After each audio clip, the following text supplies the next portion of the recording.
السلام علیکم و رحمت الله و برکاته. به چینل یوتیوب ما خوش آمدین دوستای عزیز، برادرها و خواهرها. امروز قرار است درس سوم صفحه سوم بخوانیم و در این صفحه مرکبات میخوانیم، چون که صفحه اول و دوم مفردات بود. درس اول و دوم مفردات بود و درس سوم صفحه سوم هم مرکبات هست.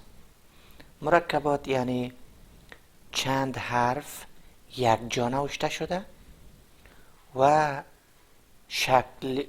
اشکال حرف در عربی زمانی که یک جا نوشته شود متفاوت می باشه. مثل فارسی، کسایی که خواندن و نوشتن فارسی بلد باشند برای از اونا انشالله که هیچ مشکل نیست. باز هم خوب است که حروفا را اشکالش به زبان عربی خوبتر و بهتر بفهمد این صفحه. البته مرکبات 3 صفحه است و امروز صفحه سومیشه میخونیم. شروع میکنیم. اعوذ بالله من الشیطان الرجیم. بسم الله الرحمن الرحیم. الف لام الف لام الف باء الف لام الف لام لام الف لام حاء لام الف با لام با كاف كاف كاف باء كاف باء کاف الف. اینجا ببینین یک حرف بیشتر از یک شکل داره. ای هم کاف و ای هم ای کلگیش کاف هست ولی به اشکال مختلف نوشته است. قسمی که اینجا دیدیم لام الف هم به اشکال مختلف نوشته است.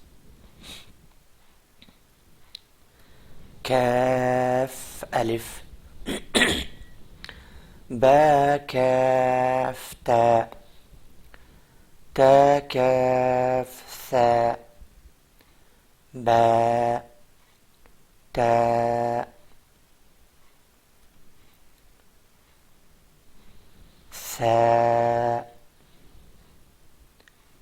نون یا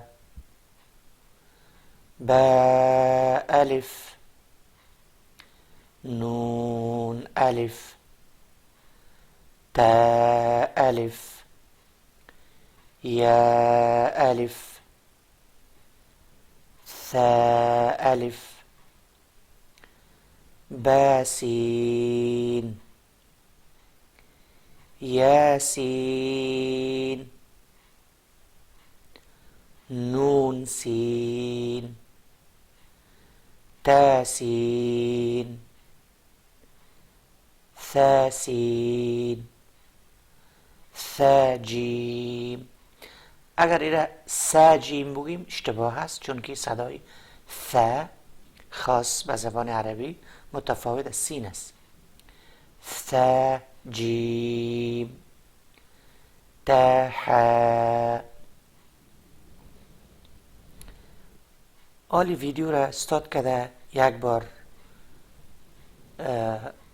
خودتان کوشش بکنین بخوانین. اگر نتونستین باز ویدیو را دیگه پلی بکنین و خودتان هم رپیت بکنین و بار بار تکرار بکنین تا که بتانین این صفحه را بدون پلی کردن ویدیو خودتان خوانده بتانید. بعد از او باز صفحه بعدی بروید.